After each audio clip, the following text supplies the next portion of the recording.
Hi అండి. Welcome back to SS Telugu audio నవలలు. మన శ్రోతలలో ఎక్కువ మంది 'రక్త సింహాసనం' అనే నవలకే ఓటు వేయడం జరిగిందండి. అందుకే వారందరి కోరిక మేరకు ముందుగా ఈ నవలే చదువుతున్నాను. ఈరోజు మీరు వినబోయే నవల 'రక్త సింహాసనం' పానుగంటి గారు రచించారు. ఇక నవల్లోకి వెళ్ళిపోదాం. అర్ధరాత్రి నల్లటి ముసుగు కప్పుకున్నట్లు నగరమంతటా పొరుచుకునుంది కారు చీకటి. 100 పాములు ఒక్కసారిగా బుసలు కొడుతున్నట్టు వికృతమైన శబ్దాన్ని సృష్టిస్తూ వీస్తోంది ఈదురు గాలి. ఆ గాలిని పెనవేసుకుని ఈడ్చి కొడుతోంది వర్షం.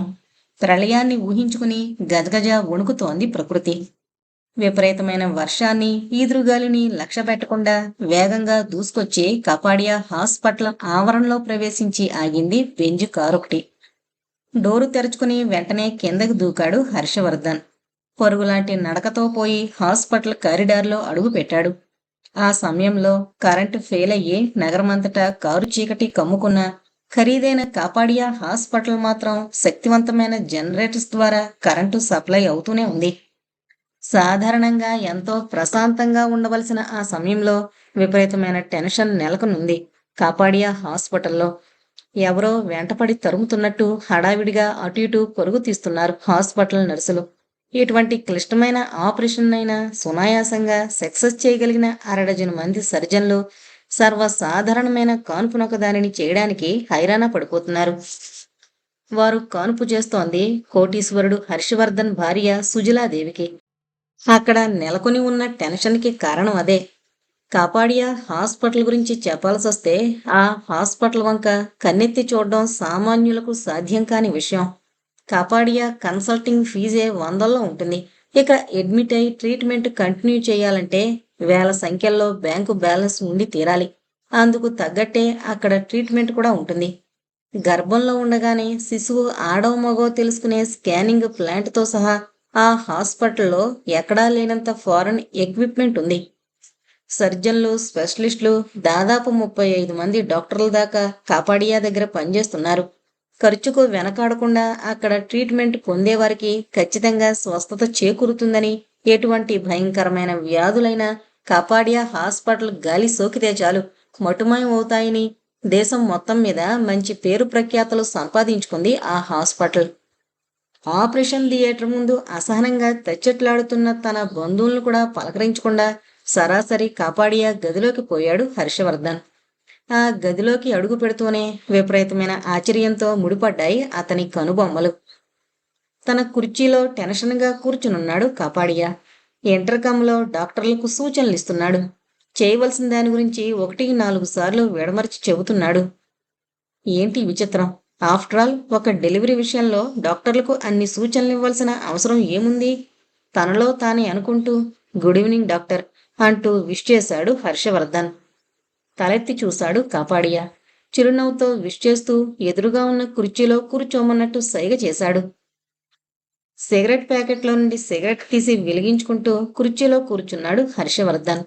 గుండెల నిండా దమ్ములాగి పొగను గాల్లో కొదులుతూ డాక్టర్, నా భార్య అన్నాడు. చూపుడు వేలితో ఇంటర్కమ్ స్విచ్ ఆఫ్ చేస్తూ చిన్నగా నవ్వాడు Kapadia. Don't worry mister Harshavardhan. దాదాపు 15 సంవత్సరాల తర్వాత వచ్చిన గర్భం కావడం వలన డెలివరీ విషయంలో చిన్న చిన్న ప్రాబ్లమ్స్ ఎదురు కావడం సహజమే. దానికి తోడు గర్భంలోని శిశువు పొజిషన్ తప్పిపోయింది. ఏదైనా అంతా విజయవంతంగా పూర్తవుతుంది. మరి కాసేపట్లో మీకు వంశోద్ధారకుడు పుడతాడు అన్నాడు. అతను అండం పూర్తవుతుండగానే ఇంటర్కమ్ బజర్ మోతలు చేయడం ప్రారంభించింది. స్విచ్ ఆన్ చేశాడు కాపాడియా. అవతల నుండి ఏం వినిపించిందో ఏమో. వాట్ అని అరుస్తూ కుర్చీలోంచి చివ్వున లేచి నిల్చున్నాడు. రంగులు మారుతున్న ఆయన భావాలను గమనించి ఆందోళన పడ్డాడు Harshavardhan. What happened doctor? Anything serious అని ఆత్రంగా అడిగాడు. సమాధానం చెప్పలేదు డాక్టర్ కాపాడియా. ఇంటర్కమ్ స్విచ్ను ఆఫ్ చేయడం కూడా మర్చిపోయి పరుగులాంటి నడకతో ఆపరేషన్ థియేటర్ కేసి బయలుదేరాడు. విషయం ఏమిటో అర్థం కాక సతమతమవుతూ అతన్ని అనుసరించాడు హర్షవర్ధన్. సూటిగా ఆపరేషన్ థియేటర్లోకి పోయాడు డాక్టర్ కాపాడియా. బయట ఆగిపోక తప్పలేదు హర్షవర్ధన్కి. ఏం జరిగిందన్నయ్య? ఆత్రంగా అడిగింది అక్కడున్న హర్షవర్ధన్ చెల్లెలు అలేఖ్య. సమాధానం చెప్పలేదు అతను. మస్తిష్కాన్ని ఆక్రమించుకున్న టెన్షన్ని అదిం పెట్టుకోవడానికి ప్రయత్నిస్తూ సిగరెట్ వెలిగించి దమ్ములాగుతూ కాలు కాలిన పిల్లిలా పచారులు చేయడం ప్రారంభించాడు ఆపరేషన్ థియేటర్ ముందు. ఆందోళన నిండిన అతని ముఖంలోకి చూస్తూ మరోసారి అతన్ని పలకరించేందుకు సాహసించలేకపోయింది అలేఖ్య. అక్కడికి కొంచెం దూరంలో వీల్ చైర్లో కూర్చుని దీర్ఘాలోచనలో నిమగ్నుడై ఉన్న పినతండ్రి చక్రవర్తి దగ్గరికి వెళ్ళింది. బాబాయ్, వదినకు ఏమైందో నువ్వైనా కనుకో బాబాయ్, నాకేదో భయంగా ఉంది. మోకాళ్ళ మీద కూర్చుని ఆయన భుజం తట్టి కుదుపుతూ అడిగింది. ఎందుకమ్మా భయం? మీ వదినలాంటి ఉత్తమరాలకి ఏమీ కాదు. చాలా ఏళ్ల తర్వాత వచ్చిన గర్భం కావడం వల్ల కానుపు కొంచెం కష్టమవడం సహజమే. నువ్వు ధైర్యంగా ఉండు. త్వరలోనే మేనల్లుణ్ణి ఎత్తుకుంటావు. ఆప్యాయంగా ఆమె తలనిమురుతూ ధైర్యం చెప్పాడు చక్రవర్తి. ఆ మాటలు విని కూడా ధైర్యంగా ఉండలేకపోయాడు హర్షవర్ధన్. క్షణక్షణానికి అధికమవుతున్న టెన్షన్ నుండి దూరం కాలేకపోయాడు. అతని సంగతి అలా ఉంటే ఆపరేషన్ థియేటర్లో కడుగు పెట్టిన కాపాడియా హర్షవర్ధన్ కంటే 4 రెట్లు ఎక్కువ టెన్షన్గా అయ్యాడు. అప్పటికే ఆపరేషన్ పూర్తి చేసి సుజలాదేవి గర్భంలో నుండి మగ శిశువును బయటకు తీశాడు డాక్టర్. వెడల్పాటి టేబుల్ మీద పడుకోబెట్టబడిన శిశువులో ఎటువంటి చలనం లేకపోవడమే అతని ఆందోళనకు కారణం. సుజలాదేవి ఇంకా మత్తులోనే ఉంది. వాట్ హ్యాపెండ్ అని అడుగుతూ శిశువును పడుకోబెట్టిన టేబుల్ను సమీపించాడు కాపాడియా. అంతా సవ్యంగానే జరిగింది సార్, కానీ పుట్టిన బిడ్డ ప్రాణాలతోనే ఉన్నా ఇంకా స్పృహలోకి రాలేదు, చెప్పాడు ఒక సర్జన్. స్టెథోస్కోపును చెవులకు తగిలించుకుని శిశువును పరిశీలించడంలో బిజీ అయిపోయాడు కాపాడియా. అప్పటికప్పుడే అన్ని టెస్టులు చకచకా పూర్తి చేసి రిపోర్ట్ను ఆయన చేతికి అందించారు డాక్టర్లు. అసలు విషయం తెలుసుకున్న డాక్టర్ కాపాడియా విపరీతమైన ఆశ్చర్యానికి గురయ్యాడు. తన ఆశ్చర్యాన్ని తనలో దాచుకుని తన ప్రతిభనంతా ఉపయోగించి శిశువుకు ట్రీట్మెంట్ ఇచ్చాడు. ఆయన పట్టుదల కృషి ఫలితంగా అరగంట తర్వాత శిశువులో చలనం వచ్చింది. ఆపరేషన్ థియేటర్లో నుండి శ్రవణానందకరంగా వినిపించిన బిడ్డ ఏడుపు వింటూనే హర్షవర్ధన్ టెన్షన్ మంత్రం వేసినట్టు మాయమైంది. ఆయన బంధువుల పెదవుల మీద చిరునవ్వులు ప్రత్యక్షమయ్యాయి. మరో 10 నిమిషాల తర్వాత తెరుచుకున్నాయి ఆపరేషన్ థియేటర్ తలుపులు. చేతులు తుడుచుకుంటూ బయటకొచ్చాడు కాపాడియా. కంగ్రాచ్యులేషన్స్ మిస్టర్ హర్షవర్ధన్ అంటూ కరచాలనం చేశాడు. Thank you very much doctor. తల్లి బిడ్డ క్షేమమే కదా? సంతోషంతో ఉక్కిరిబిక్కిరవుతూ ఆత్రంగా అడిగాడు Harshavardhan. They are perfectly all right. బాబును చూడొచ్చా? ష్యూర్. వార్డులోకి షిఫ్ట్ చేయగానే వెళ్ళి చూడండి. మీ భార్యకి ఇంకా స్పృహ రాలేదు. కంగారు పడి ఆమెను డిస్టర్బ్ చేయకండి. బాబును చూసి వెంటనే వచ్చి నన్ను కలవండి అన్నాడు కాపాడియా. అలాగే డాక్టర్, థ్యాంక్స్ అగైన్ అన్నాడు హర్షవర్ధన్. ఇట్స్ ఆల్ రైట్ అంటూ చిరునవ్వుతో అతని భుజం తట్టి తన గదికేసి వెళ్ళిపోయాడు కాపాడియా. బిడ్డతో పాటు 10 నిమిషాల తర్వాత డీలక్స్ వార్డులోని ఎయిర్ కండిషన్ గదిలోకి షిఫ్ట్ చేయబడింది సుజలాదేవి. ఒకరి తర్వాత ఒకరుగా గదిలోకొచ్చి బాబును చూడసాగారు. బాబు చాలా బాగున్నాడన్నయ్య, అచ్చం నీ పోలికే. బొద్దుగా ముద్దుగా ఉన్న బాబును చూసి ముచ్చట పడిపోతూ అంది అలేఖ్య. తన వంశాంకురాన్ని చూసి అంతకు 10 ఎంతలు ముచ్చట పడిపోతున్నాడు హర్షవర్ధన్. మాటలతో చెప్పలేనంత ఆనందాన్ని అనుభవిస్తున్నాడు. నాకు చాలా ఆనందంగా ఉంది నాయన. వంశాన్ని నిలబెట్టే చక్కని బిడ్డను ప్రసాదించినందుకు నిన్ను హృదయపూర్వకంగా అభినందిస్తున్నాను. కనుకొనల్లో ప్రత్యక్షమైన ఆనంద బాష్పాలను కర్చీఫ్తో అద్దుకుంటూ అన్నాడు చక్రవర్తి. అంతా మీ ఆశీర్వాదం బాబాయ్ అన్నాడు హర్షవర్ధన్. బాబును చూస్తూ 15 గంట సేపు అక్కడే గడిపి డాక్టర్ కాపాడియాను కలుసుకునేందుకు బయలుదేరాడు హర్షవర్ధన్. మిస్టర్ హర్షవర్ధన్, మీకు శత్రువులు ఎవరైనా ఉన్నారా? ఉన్నట్టుండి అడిగాడు డాక్టర్ కాపాడియా. ఆశ్చర్యంగా చూశాడు హర్షవర్ధన్. ఎందుకలా అడిగారు అని ఎదురు ప్రశ్న వేశాడు. ముందు నా ప్రశ్నకు సమాధానం చెప్పండి. బయటగాని ఇంట్లో ఉంటున్న మీ బంధువుల్లో గాని మీరంటే గిట్టని వాళ్ళు, మిమ్మల్ని ద్వేషించేవాళ్లు ఎవరైనా ఉన్నారా? అడిగాడు కాపాడియా. సిగరెట్ పొగను గాల్లో కుదులుతూ ఆలోచించడం ప్రారంభించాడు హర్షవర్ధన్. 2 నిమిషాల తర్వాత చిన్నగా నిట్టూర్చి తల అడ్డంగా ఊపాడు. మీరు ఎందుకు అలా అడిగారో నాకు అర్థం కాలేదు. నాకు తెలిసి చీమకు కూడా నేను అపకారం చేయలేదు. నిరాశ్రితులై నా ఇంటికి చేరిన నా బంధువులంతా నన్ను అమితంగా గౌరవిస్తారు. ఫ్యాక్టరీ విషయానికొస్తే వర్కర్స్కి నేను ఏ లోటు చేయలేదు. వారంతా నన్ను ఎంతగానో అభిమానిస్తారు. దేవుడితో సమానంగా పూజిస్తారు. అటువంటప్పుడు నాకు శత్రువులేమిటి అన్నాడు హర్షవర్ధన్. శత్రువులు లేకుండా ఈ దారుణం ఎలా జరిగింది? అసహనంగా నుదురు రుద్దుకుంటూ అన్నాడు కాపాడియా. దారుణమా? ఏంటది అని అడిగాడు. వెంటనే సమాధానం చెప్పలేదు కాపాడియా. 2 నిమిషాలు సీరియస్గా ఆలోచించి ఒక నిర్ణయానికొచ్చినట్టు బరువుగా నిట్టూర్చి, హర్షవర్ధన్ ముఖంలోకి చూశాడు. మిస్టర్ హర్షవర్ధన్, అనవసరమైన ఆందోళనకు గురి కాకుండా నేను చెప్పబోయే విషయాన్ని జాగ్రత్తగా వినండి. విన్న తర్వాత మరింత జాగ్రత్తగా ఆలోచించండి అన్నాడు. తల ఊపుతూ చెప్పండి డాక్టర్ అన్నాడు హర్షవర్ధన్. అదృష్టవశాత్తు ప్రస్తుతానికి మీ భార్య బిడ్డలు ప్రాణాలతో బ్రతికి బయటపడ్డట్టే. ఇక ముందు మీరు చాలా జాగ్రత్తగా ఉండడం మంచిది అన్నాడు కాపాడియా. అదిరిపడ్డాడు హర్షవర్ధన్. వాట్? ప్రాణాలతో బ్రతికి బయటపడ్డమేమిటి? అంతా సవ్యంగానే జరిగిందన్నారు కదా? ఎస్, అప్పుడు అలాగే అన్నాను. కానీ ఇప్పుడు మీ శ్రేయోభిలాషిగా నిజం చెప్పక తప్పడం లేదు గంభీరంగా అన్నాడు కాపాడియా. ఏంటా నిజం? ఆత్రంగా అడిగాడు హర్షవర్ధన్. శిశువు గర్భంలో ఉండగానే మీ భార్యకు స్లో పాయిజన్ ఇవ్వబడింది అన్నాడు కాపాడియా. ఈడ్చి ముఖం మీద గుద్దినట్టు ఉలిక్కి పడ్డాడు హర్షవర్ధన్. ఇంపాసిబుల్ అని అరిచాడు. చిన్నగా నవ్వాడు కాపాడియా. ఉద్రేకపడకండి, నేను చెప్పింది అక్షరాల నిజం. డాక్టర్. ఎస్ మిస్టర్ హర్షవర్ధన్, మీకు శత్రువులు ఉన్నారా అని అడగడానికి కారణం కూడా అదే. గర్భవతిగా ఉన్న సమయంలో మీ భార్యకు స్లో పాయిజన్ ఇవ్వబడింది. ఆపరేషన్ జరిగిన తర్వాత శిశువు స్పృహలోకి రాకపోవడంతో ఆ విషయం బయటపడింది. అవకాశం ఉంది కనుక సాయశక్తులా ప్రయత్నించి బాబు ప్రాణాలు నిలబెట్టగలిగాను. కానీ స్లో పాయిజన్ కారణంగా మీ భార్య గర్భకోశం బాగా దెబ్బతింది. ఆ విషయం తెలుసుకున్న వెంటనే గర్భకోశాన్ని తొలగించి ఆమెకు ప్రాణహాని లేకుండా ప్రమాదాన్ని నివారించగలిగారు మా సర్జన్. సో ఇక మీ భార్య గర్భవతి అయ్యే అవకాశం పూర్తిగా పోయినట్టే. అందువల్ల పుట్టిన బిడ్డను జాగ్రత్తగా కాపాడుకోవాల్సిన బాధ్యత ఇక మీపై ఉంది అన్నాడు కాపాడియా. వింటున్న హర్షవర్ధన్ అంతరంగం విపరీతమైన ఆందోళనతో నిండిపోయింది. ఏసీ చల్లదనంలో కూడా అతని నుదుటి మీద ఆవిర్భవించాయి చెమట బిందువులు. ఓ గాడ్, ఏంటి డాక్టర్, ఏంటి మీరంటోంది అంటూ బాధగా కణతలు రుద్దుకున్నాడు హర్షవర్ధన్. ఇది ఆందోళన పడవలసిన సమయం కాదు మిస్టర్ హర్షవర్ధన్, ఆలోచించవలసిన సమయం. కడుపులో ఉండగానే స్లో పాయిజన్ ఇవ్వడం వల్ల సర్వసాధారణంగా కడుపులో ఉండగానే బిడ్డ చనిపోవాలి. అందుకు విరుద్ధంగా బిడ్డ బతికి బయటపడ్డాడు. కాబట్టి మీ శత్రువులు ప్రయత్నాలు ప్రస్తుతానికి భగ్నమైనట్టే భావించొచ్చు. అందువల్ల వారు కొత్తగా మరో ప్రయత్నం చేపడతారన్న నా ఊహ తప్పు కాకపోవచ్చు. సో మీరు చాలా జాగ్రత్తగా ఉండాలి హెచ్చరిస్తున్నట్లు అన్నాడు కాపాడియా. నా తల పగిలిపోతుంది డాక్టర్. నాకు శత్రువులున్నారంటే ఇప్పటికీ నేను నమ్మలేకపోతున్నాను కణతలు నొక్కుంటూ బాధగా అన్నాడు హర్షవర్ధన్. ఎంత మంచి వాళ్ళకైనా స్నేహితులున్నట్టే శత్రువులు ఉంటారనడం అతిశయోక్తి కాదు మిస్టర్ హర్షవర్ధన్. మీ భార్యకు స్లో పాయిజన్ ఇవ్వడాన్ని బట్టి ఆ శత్రువులు ఎవరో మీ ఇంటనే ఉన్నారని ఖచ్చితంగా చెప్పచ్చు. ఎవరా శత్రువులు? ఆవేశంగా అడిగాడు హర్షవర్ధన్. మీ ఇంట్లో ఉండే నౌకర్లు కావచ్చు, మీ బంధువులు కావచ్చు. నో, నా నౌకర్లు విశ్వాసపాత్రులన్న నమ్మకం నాకుంది. నా బంధువులను అనుమానించడం నన్ను నేను అవమానించుకోవడమే అవుతుంది వాదించాడు హర్షవర్ధన్.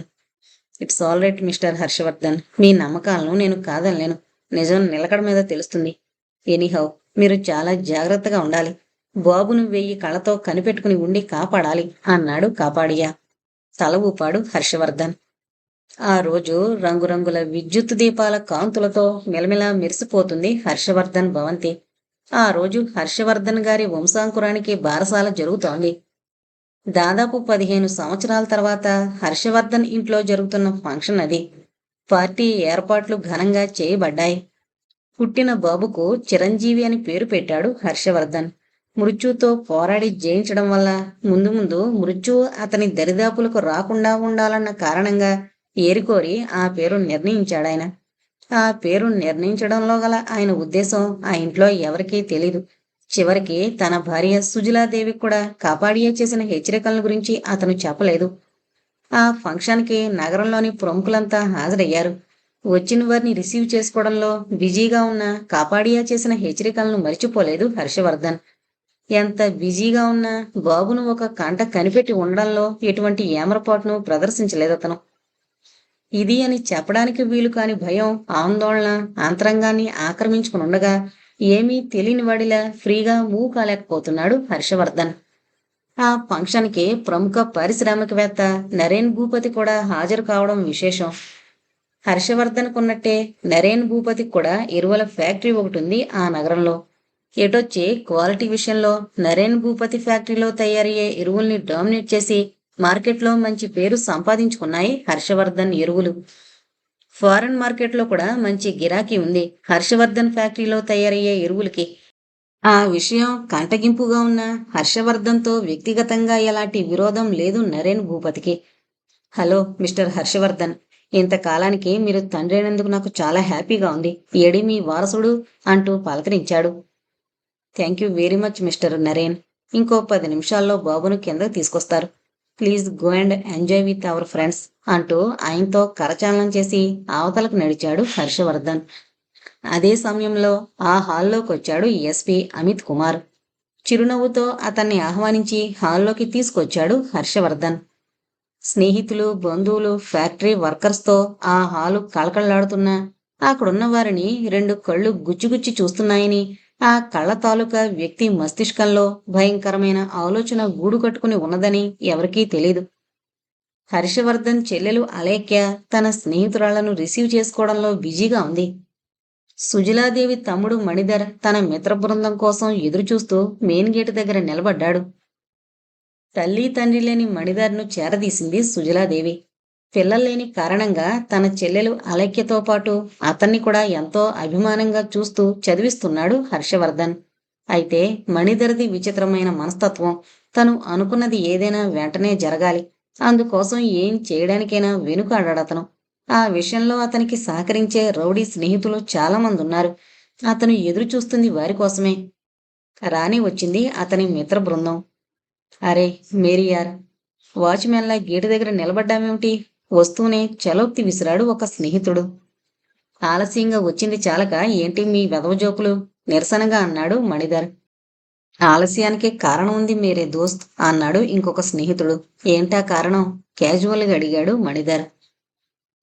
అటు ఇటు చూసి అతని జబ్బ పుచ్చుకుని పక్కకి లాక్కుపోయాడు ఆ స్నేహితుడు. మన సినిమా థియేటర్ దగ్గర మన సలీం గాని చెప్పు తీసుకుని కొట్టింది ఒక అమ్మాయి, గుర్తుందా అని అడిగాడు. గుర్తుంది. ఆ చోక్రి తలపోగరు దించొస్తున్నాం. ఎలా? ఏం చేశారు? ఆత్రంగా అడిగాడు మణిధర్. వికారంగా నవ్వాడతను. ఎలా ఏంటి యార్? ఆ గుంట ఒంటరిగా ఉండడం చూసి హఠాత్తుగా దాడి చేశాం. సిగ్గు విడిచి చెప్పుకోవడానికి వీలు లేకుండా. అన్యాయం, ఇది చాలా అన్యాయం. నన్ను పిలవకుండా, నాకు వాటా ఇవ్వకుండా ఇలా చేయడం దారుణం నిష్ఠూరంగా అన్నాడు మణిధర్. అరిచి ఆరోగ్యం పాడు చేసుకోకు దోస్త్. ఈసారి అటువంటి అవకాశం వస్తే మొదటి ఛాన్స్ నీదే అన్నాడు ఒక స్నేహితుడు. గొల్లున నవ్వారు మిగతా అందరూ. ఇట్స్ ఆల్ రైట్, నవ్వింది చాలు, ఇక నడవండి లోపలికి అంటూ వారిని వెంటబెట్టుకుని భవంతిలోకి నడిచాడు మణిధర్. గళ్ళ బనీళ్లతో, బొమ్మల చొక్కాలతో రోడ్డు సైడు రోమియోల మాదిరి లోపలికొచ్చిన మణిధర్ మిత్ర బృందాన్ని గమనిస్తూనే విసుగ్గా ముడిపడ్డాయి హర్షవర్ధన్ కనుబొమ్మలు. Excuse me, just a minute అంటూ స్నేహితులతో మాట్లాడుతున్న మాటలను మధ్యలోనే ఆపి 4 అంగల్లో మణిధర్ను సమీపించి అతన్ని పక్కకి లాక్కుపోయాడు. ఏంటి బావా, ఏం జరిగింది? ఆశ్చర్యంగా అడిగాడు మణిధర్. ఇంకా ఏంటిని అడుగుతున్నావు? నీకసలు బుద్ధుందా? ఊళ్ళోని పెద్ద పెద్ద వాళ్లంతా హాజరయ్యారు ఈ ఫంక్షన్కి. నీ రౌడీ మొక్కను వెంటబెట్టుకుని రావడానికి ఇదా సమయం? కోపాన్ని అదుపు చేసుకుంటూ మందలింపుగా అన్నాడతను. ఎర్రబడింది మణిధర్ వదనం. ఐఎమ్ సారీ టు సే, వేషాలను బట్టి, వేసుకున్న దుస్తులను బట్టి నా స్నేహితులందరినీ రౌడీలో అనడం మంచిది కాదు బావా. ఆ మాటకొస్తే మీరు పెద్ద మనుషులుగా భావించే వాళ్లలో చాలామంది రౌడీలున్నారు. నేను ఆహ్వానిస్తే వచ్చిన నా స్నేహితుల్ని రౌడీలో అనడం నేను సహించను. మీకు ఇష్టం లేకపోతే చెప్పండి, వాళ్లతో పాటే నేను వెళ్ళిపోతాను రోషంగా అన్నాడు. అవధులు దాటుతున్న కోపంతో అతన్ని ఉద్దేశించి ఏదో అనబోయాడు హర్షవర్ధన్. అనదలుచుకున్న మాటను అతనింకా మొదలు పెట్టకముందే అక్కడికొచ్చాడు రుద్రయ్య. బాబు హర్షవర్ధన్, నీకు ఫోన్ వచ్చింది అని చెప్పాడు. అనదలుచుకున్న మాటలను ఆఖరి క్షణంలో విరమించుకున్నాడు హర్షవర్ధన్. విసుగ్గా తల విదిలిస్తూ ఆ హాలుని ఆనుకొని చివరగా ఉన్న తన పర్సనల్ రూమ్ కేసి అడుగులు వేశాడు. ఒక్క క్షణం మణిధర్కేసి అదోలా చూసి అవతలకు నడిచాడు రుద్రయ్య. హర్షవర్ధన్ కుటుంబ సభ్యుల్లో రుద్రయ్య కూడా ఒకడు. 50 పొదులు వయసు దాటిన రుద్రయ్య వరుసకు మేనమామవుతాడు హర్షవర్ధన్కి. సంతానం లేదతనికి. భార్య చనిపోయిన తర్వాత ఒంటరివాడైన అతన్ని చేరదీసి ఆశ్రయం కల్పించాడు హర్షవర్ధన్. హర్షవర్ధన్ బంధువర్గంలో ముఖ్యుడు చక్రవర్తి. వ్యాపారంలో విపరీతంగా నష్టపోయాడు. అప్పులు పాలై ఆస్తంతా హరించుకుపోగా యాక్సిడెంట్లో అతని 2 కాళ్ళు పోయి వీల్ చైర్ను ఆశ్రయించిన నిర్భాగ్యుడతను. అతని ఏకైక పుత్రరత్నం విఠల్. నోట్లో నాలుకలేని అమాయకుడని అతన్ని అందరూ అంటుంటారు. అందుకు తగినట్లుగా ఉంటుంది అతని ప్రవర్తన. వయసు పెరిగినా మనసు ఎదగని తన కుమారుడి కోసమే తన అవిటితనాన్ని మరిచిపోయి బరువుగా కాలాన్ని వెళ్ళబుచ్చుతున్నాడు చక్రవర్తి. హర్షవర్ధన్ సహాయంతో అతన్ని ఒక ఇంటివాణ్ణి చేసి బ్రతుకు తెరువు చూపించి ఆ తర్వాత తృప్తిగా కన్ను మూయాలన్నది చక్రవర్తి కోరిక. ఆ కారణంగానే ఆ ఇంట్లో అందరూ తన కొడుకును పిచ్చివాడి కింద జమకట్టి చులకన చేస్తున్నా పట్టించుకోకుండా సహనాన్ని ప్రదర్శిస్తూ వస్తున్నాడు చక్రవర్తి. తరతరాలు కూర్చుని తిన్న తగని ఆస్తి హర్షవర్ధన్ గారి ఆస్తి. తాత తండ్రులు సంపాదించింది కొంత అయితే తన తెలివితేటలతో వ్యాపార దక్షతతో దానిని పదింతలు చేశాడతను. పురాతన కాలం నాటి విశాలమైన తన భవంతిని కొద్ది కొద్ది మార్పులతో మోడరేట్ చేయించి బంధువులందరికీ విడివిడి గదులు కేటాయించాడు హర్షవర్ధన్. ఇది హర్షవర్ధన్ గారి కుటుంబం.